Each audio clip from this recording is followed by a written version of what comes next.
I think the problem with the current debate is reflecting the absolute stupidity of the press on the Electoral College issue. I remind you that when Florida came up, the press was saying, oh, this shows how bad the Electoral College is.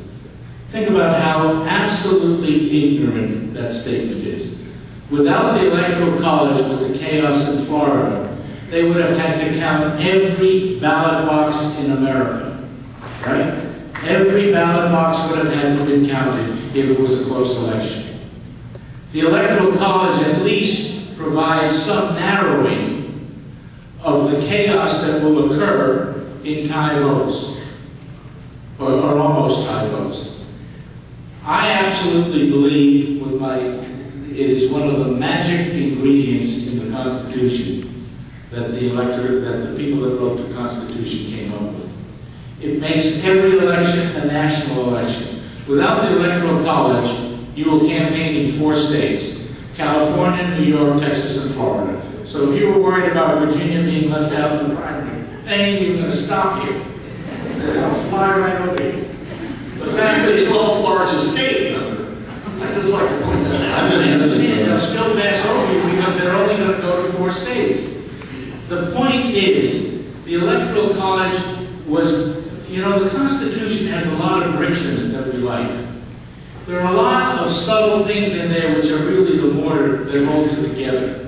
This is not a national democracy. It was nothing like what the founders and what I think the people that have looked back at what has worked in this country had in mind. It is a republic of states. There is a state aspect to this. And the Electoral College is part of that magic cement that holds those bricks together and keeps it that way. The press has absolutely no idea of what we're talking about when we make those references. We apologize to the members of the press here. Apologize, they deserve it. Okay, Governor Weicker, I know you have a strong view of the Electoral College. I'm for the Electoral College. And very much for some of the reasons that John, not the press, but for some of the reasons that John lays out. It makes the candidate campaign the entire country. And population is not the only factor that's involved. Issues are involved.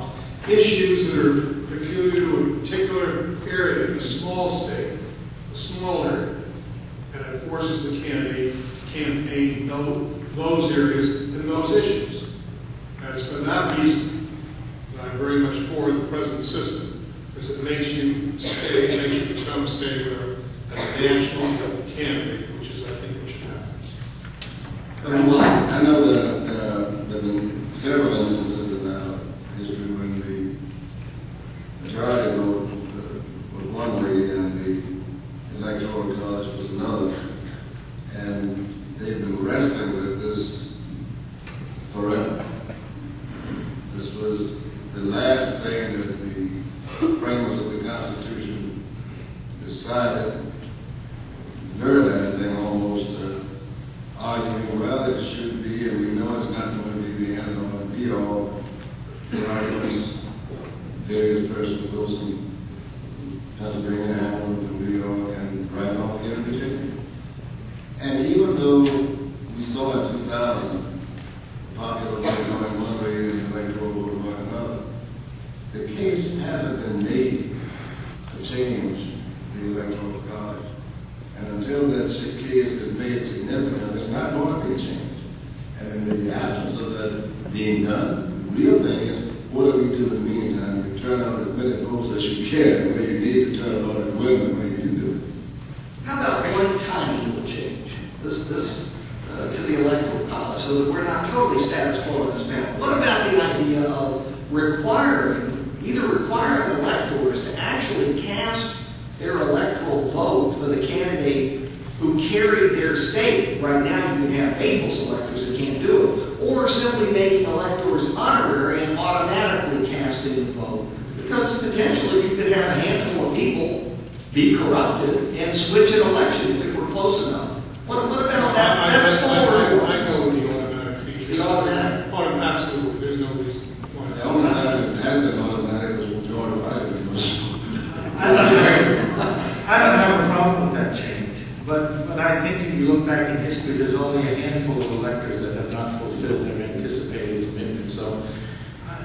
if that will help you sleep at night, Larry, okay.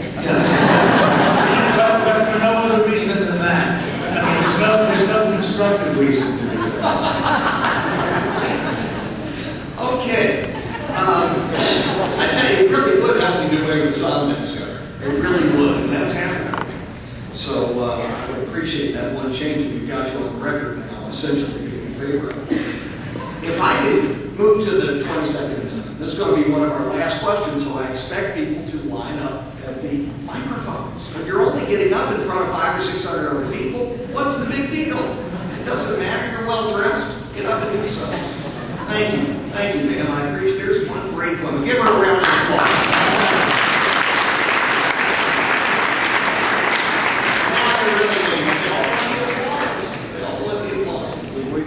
On the 22nd Amendment, as you know, the 22nd Amendment was passed by a Republican Congress, sent out to the states, as a way to prevent another Franklin Roosevelt. And it went into effect under Truman, except it first applied to Dwight Eisenhower, a Republican, who could easily have been elected to a third term in 1916. So, again, as Governor Sununu mentioned, there are unintended consequences to every reform. Do you favor the limitation of 2 terms per president, 2 elected terms with the possibility of an additional almost 2 years for somebody who succeeds? Or do you believe that we should go back to the original system of allowing presidents to run for an unlimited number of terms, letting the people decide? The answer is keep it like a guy. Well, Governor Weicker. I've always been against term limits, and that certainly also apply to the president. No, I think let the people decide as well to do it by statute. Okay. Governor Sununu. If it had not been passed, I would not support it. But now that it's there, don't change the rules again. You are truly conservative. You are consistent.